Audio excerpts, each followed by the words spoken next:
पान जरिया सुन लारिया के पुकार, सुन लारिया के पुकार। खोली ना पलक छाठी मैया देवो अरग तोहार, देवो अरग तोहार।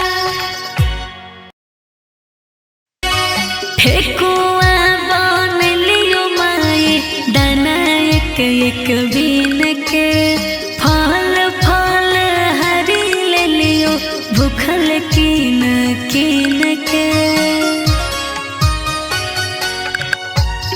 ठेकुआ बन लियो माई दाना एक एक बीन के, फल फल हरी ले लियो भूखल कीन कीन के। दूर करे दूर दिन समैया नैया पड़ल माझधार, नैया पड़ल माझधार। खोली ना पलक छाठी मैया दे।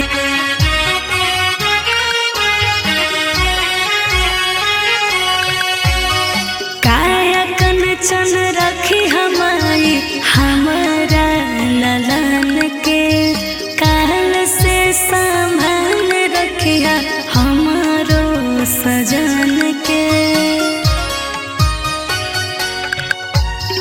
काया कंचन रखी हमारी हमारा ललन के, काल से संभाल रखिया हमारो सजन के। फिर नीरज सुबह पान जरिया सुन लारिया के पुकार, सुन लारिया के पुकार। खोली ना पलक छाठी मैया देवो अरग तोहार, देवो अरग तोहार।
फिर नीरज सुबह पान